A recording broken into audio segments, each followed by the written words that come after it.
অনেক দিন আগেকার কথা। একটা গ্রাম ছিল, শান্ত আর সরল। সেই গ্রামের বেশিরভাগ মানুষই দরিদ্র আর শ্রমিক শ্রেণীর ছিল, কিন্তু তাদের জীবনযাপন ছিল খুবই সাদাসিধে আর আত্মীয়তার বন্ধনে তারা বাঁধা ছিল। ঠিক মাঝখানে ছিল এক বটবৃক্ষ, বিশাল, প্রাচীন, যার শিকড় মাটিতে গভীরভাবে আঁকড়ে ধরা। এই গ্রামটার নাম ছিল নিরালা। সেই নিরালার মধ্যেই একদিন ঘটল এক অদ্ভুত ঘটনা। গ্রামের পাড়ায় পাড়ায় লোকের মুখে কান পাতলে শোনা যেত এক রহস্যময় কাহিনী। বহু বছর আগে এই গ্রামে ছিল এক বৃদ্ধ পণ্ডিত, নাম তার কর্ণপ্রভু। তিনি ছিলেন নিরালা গ্রামের সবচেয়ে বিদ্বান মানুষ এবং একই সঙ্গে সবাইকে খুব ভালোবাসতেন। তার প্রাচীন এক শিষ্য ছিল, যার নাম ছিল রামনাথ। রামনাথ একদিন হারিয়ে যায়, কেউ জানে না কোথায় গেল সে। কিছুদিন পর ফিরে আসলেও নিজের আধ্যাত্মিক শক্তির জোরে এমন কিছু করতে শুরু করে যে তার ক্ষমতা সম্পর্কে আশ্চর্য হয়ে যায় সবাই। রামনাথ হয়ে ওঠে গ্রামের দাদা, কিন্তু সেই ক্ষমতা একদিন কেবলই মানুষকে ভয় দেখানোর জন্য নয়, মানুষের জীবনের গোপন কথাও জানতে পারে। বলতে গেলে সে মানুষের অন্তরের সমস্ত কষ্ট, দুঃখ আর ভুলে যাওয়া স্মৃতি খুব সহজেই বুঝে নিতে পারে। তার পরিধির বাইরে কেউ ছিল না।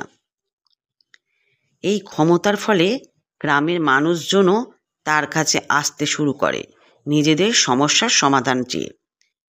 কিন্তু সমস্যা তৈরি হলো যখন রামনাথ তার এক অভিশপ্ত এক্সপেরিমেন্ট চালায়। সেই এক্সপেরিমেন্টে তার বিশ্বাস ছিল মৃত্যুর পরও আত্মা কি কিছু করতে পারে, তা পরীক্ষা করতে হবে। একবার একটি মৃত কঙ্কালকে জীবন্ত করে তোলে সে। কঙ্কালের মুখে হাসি ফুটিয়ে দিতে পারে, তার চোখের চাহনিতে প্রাণশক্তি নিয়ে আসে। কিন্তু কঙ্কালটি কি সত্যিই ছিল অমর, নাকি শুধুমাত্র শরীরটা জীবন্ত ছিল? আত্মাটা শুধুই একটি খালি খাঁচা ছিল? একদিন সেই কঙ্কাল, যাকে রামনাথ জীবন্ত করে তুলেছিল, গ্রামের বটবৃক্ষের নিচে এসে বসে। কঙ্কালটাকে দেখে মানুষের ভয়, সন্দেহ আর কৌতূহল একসঙ্গে জাগে।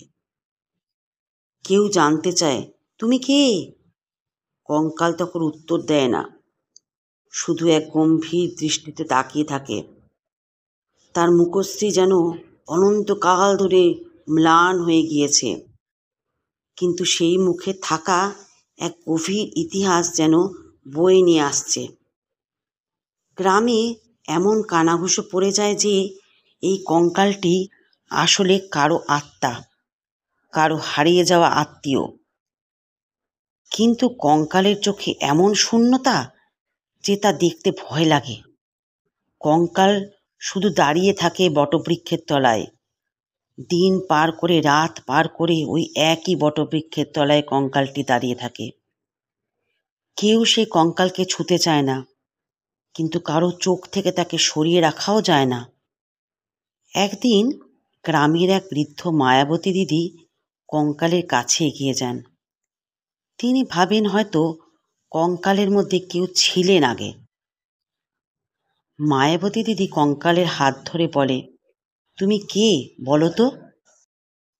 কঙ্কালের ঠোঁটে একটি ক্ষীণ হাসি ফুটে ওঠে, কিন্তু শব্দ হয় না, যেন 1000 বছরের নিঃশব্দ যন্ত্রণা চেপে রয়েছে তার গভীর বুকে।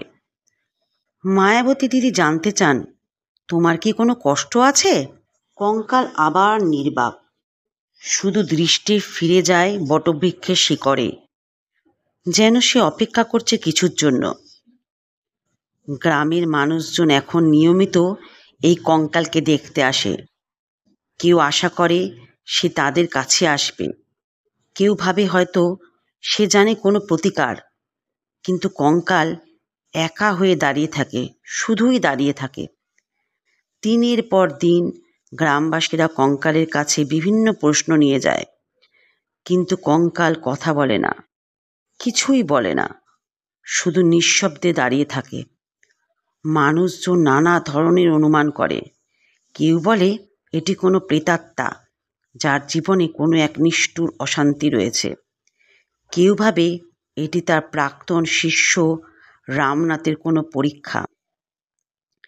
কিন্তু একদিন কঙ্কাল নিজে থেকে কিছু বলে, খুব কম শব্দে। মৃত্যুর পর শুধু স্মৃতিই থেকে যায়, শরীর আর আত্মা বেঁচে থাকলে কি লাভ? সবাই স্তম্ভিত হয়ে যায় তার কথা শুনে। তার মুখের উপর এক ধরনের নিঃসঙ্গতা, এক ধরনের ক্লান্তি। সে যেন মৃতদের পৃথিবীতে গিয়ে এসেছে এক বার্তা নিয়ে, এক নিঃসঙ্গ পীড়িত জীবন থেকে নিস্তার পাওয়ার বার্তা।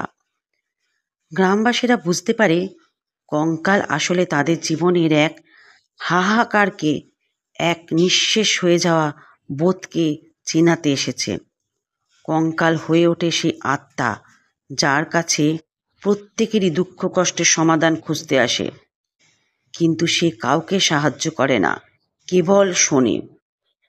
গ্রামের বটবৃক্ষের তলায় দাঁড়িয়ে থাকা এই কঙ্কাল ধীরে ধীরে গ্রামবাসীদের কাছে এক রহস্যময় শক্তিতে পরিণত হয়।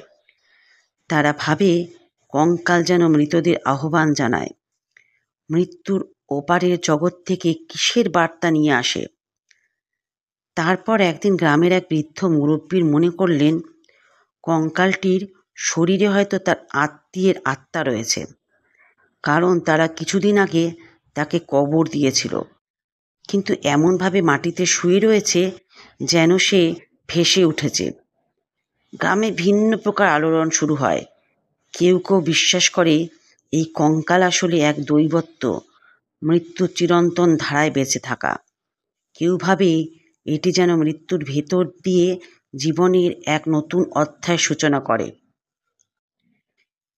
এরপর বহুদিন পর গ্রামের এক ছোট ছেলে কঙ্কালের কাছে আসে। তার হাতে এক চিরকুট। চিরকুটে লেখা ছিল, তোমার কষ্টের কথা শুনতে চাই। কঙ্কালটি চিরকুটের দিকে তাকায় এবং তারপর এক দীর্ঘ নিঃশ্বাস। সে তখন একটা স্বীকারোক্তি করে, যা শুধু একমাত্র সেই ছেলেটিই শুনতে পায়। আমি মৃত না, আমি শুধু অপেক্ষায় আছি। সবাই জানতে চায়, তবে কি ছিল তার উদ্দেশ্য? কেন সে এখানে এসে দাঁড়িয়েছে? কিন্তু কঙ্কাল উত্তর দেয় না, কেবল দাঁড়িয়ে থাকে সেই নিরালার বটবৃক্ষের নিচে, যেন অপেক্ষা করছে কারো জন্য, যে আসবে জীবনের শেষ প্রান্তে, এসে মৃত্যুর আগে সে আসবে। এভাবেই কঙ্কাল হয়ে ওঠে সেই গ্রামের এক অমোঘ রহস্য। মানুষের কষ্ট, দুঃখ, মৃত্যু সব কিছু মেনে নিয়ে শুধুই দাঁড়িয়ে থাকে, অপেক্ষা করে যেন নতুন দিন, নতুন প্রহর। সেই কঙ্কাল আজও কিন্তু সেই বটবৃক্ষের নিচে দাঁড়িয়ে আছে অপেক্ষায়।